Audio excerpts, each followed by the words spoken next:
In nature, all that we perceive with our five senses is a result of two fundamental principles. Everything in existence is made of a relationship between vibration and matter. Vibration is a masculine creative force countered by matter, which is a feminine receptive force. Thus begins the principle of duality. We see this duality in ancient myths and philosophies, yet only those philosophies and scriptures that were perverted and raped of the original meaning gave the impression that one polarity was good while the other was evil. The original sages, adepts, and shamans taught that both are necessary, and one would not exist without the other. These two important principles come together to form all things in the universe. This is KYMATICA. Even language, logos, the communication of any and all things in nature, depends upon this principle. Pete Peterson, in his works Cymatics, the Science of the Future, stated that nature shows examples of KYMATICA in everything. This phenomena is found to be one of the prime forces that moves biological evolution along its path. Dan Winter reproduced an experiment to prove that the ancient languages of Hebrew and Sanskrit, when spoken, create a vibratory frequency that moved matter into sacred geometrical patterns. Upon further investigation, Hebrew, Sanskrit, Aramaic, Arabic, and other elder dialects have older roots in a parent language of Gaelic and quite possibly an even earlier origin. In Swami Murugesu's The Science of Mantra, he claimed that when a person chanted specific words in Sanskrit while filming a burning candle, the intensity as well as the color of the flame would change due to the frequency that the word would emit. This same science has been shown to lower and raise blood pressure. And in his own words, certain sounds can affect their circulation and nervous system. Whatever change such vibrations cause extends to the mind of a person and also to the surrounding atmosphere, causing warmth or coolness. All this can be known by study and shown by practice. This rediscovered knowledge of the science of sound shows that sound is something more than mere vibratory signals. Not only does sound interact with life, but it sustains and develops it. It acts as a conduit of conscious intent between people, societies, and entire civilizations. Yet the psychic illness we endure due to the domination of our false ego is reflected in the collective. Our psychological schism has shut us off from communicating correctly with our inner self, which is exactly how cancer cells within the body operate. In the collective, we have created a language barrier between humanity and the rest of nature, acting as a global cancer. Recorded in history, the efficacy of the ancient languages has been severely uprooted. The alphanumeric translation from Hebrew to English shows a complete reversal of the two languages, giving the cymatic effect unnatural results.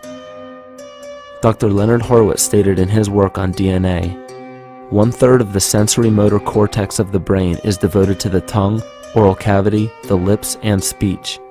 In other words, oral frequency emissions spoken or sung exert powerful control over life, vibrating genes that influence total well-being and even evolution of the species.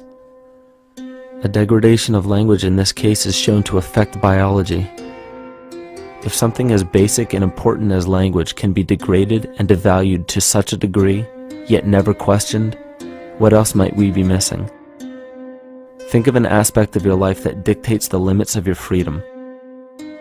government and law enforcement, insurance and pharmaceutical companies, taxes, building permits, driver's licenses, and more. There are hundreds if not thousands of stipulations, regulations, and boundaries on our freedom. And out of the ones that were just mentioned, how many have you researched to find out whether they apply to you or not? Let's look at the forms of law that we currently acquiesce to.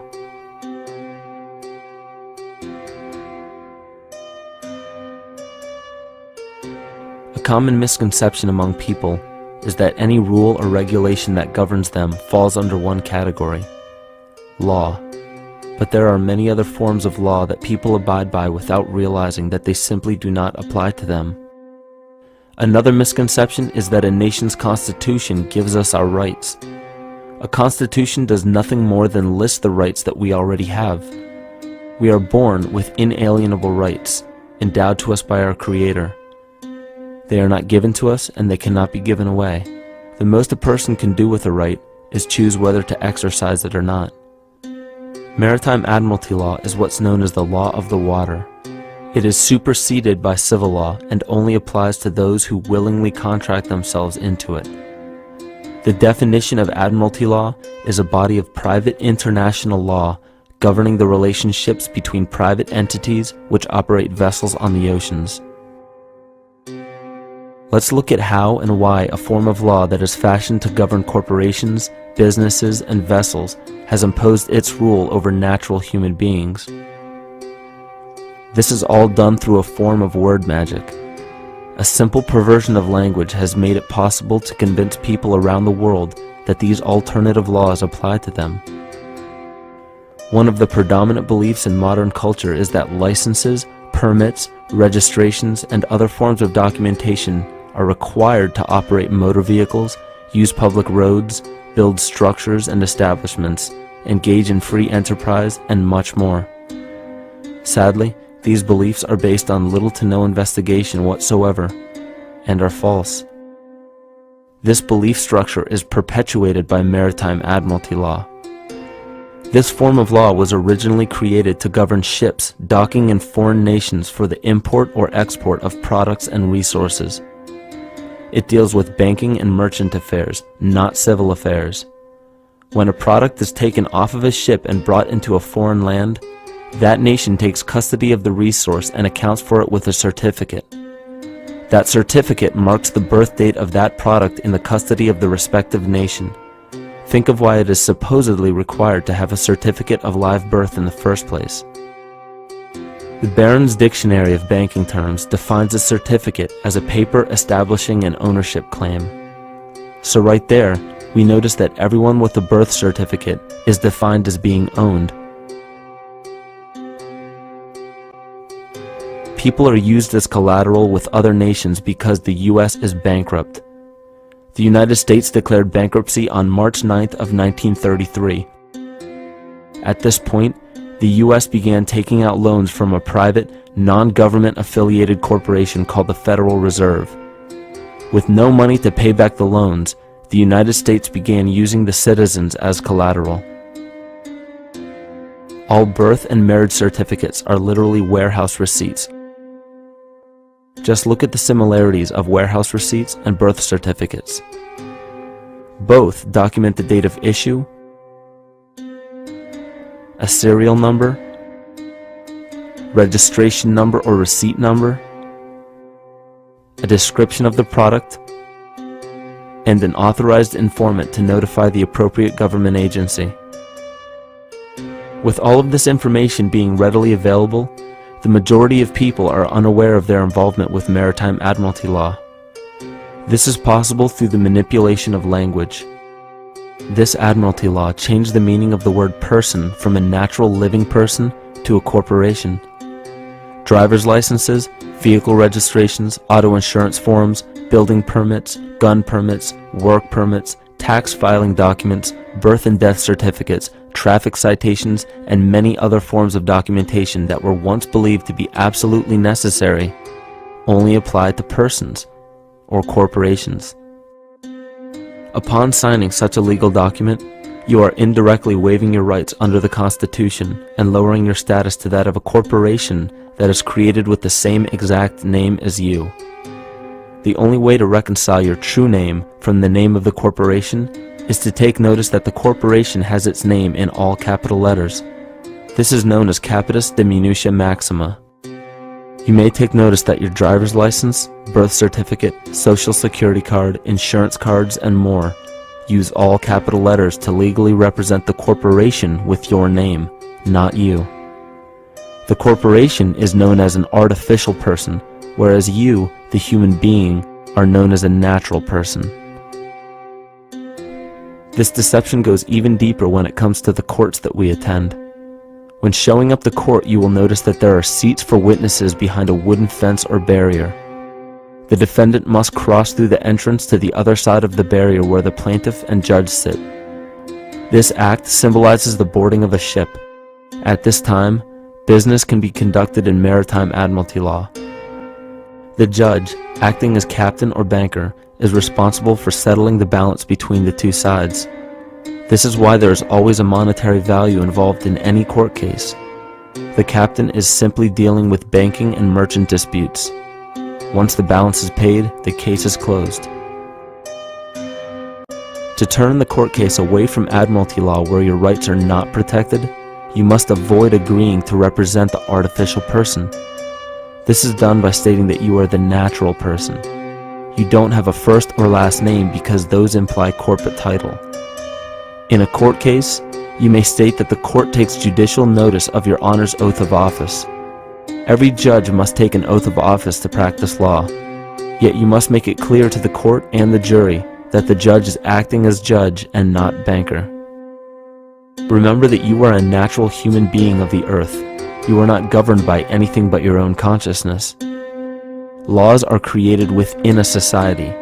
The society that created the laws we see being enforced today is called the Law Society.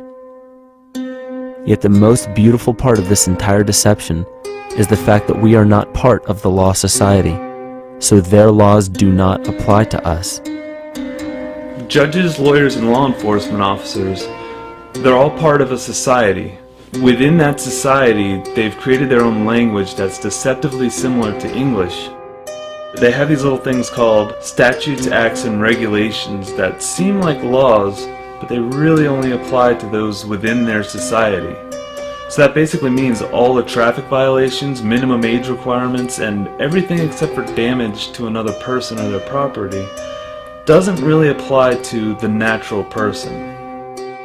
Laws only apply to those within the Law Society. The game being played is an illusion. You can simply choose to open your eyes and reclaim the freedom that you were born with, bound by nothing but the limits of your imagination. These are just a few examples of assuring that your rights are being protected. By far, the most important line of defense against this deception is to be aware of the perversion of language, and be absolutely aware of how you form your beliefs and concepts.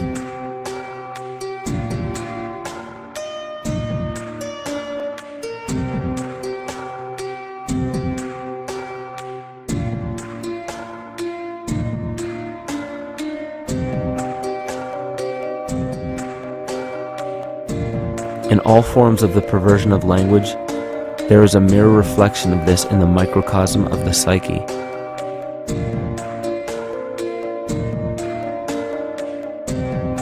And the problem I see with humanity today is we don't truly know ourselves anymore. We have the 9-to-5 job, we have the house, the children, the bills, the television, the hobbies, and the errands that we run every single day, and we eventually begin to believe that this is who we are.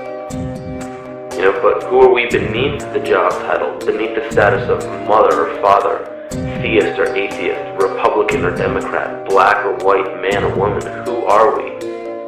Who are we deep down inside? We don't know, because every time we hear an answer that we don't want to accept about ourselves, we deny it. We'll pass it off and project it onto somebody else and judge them for it.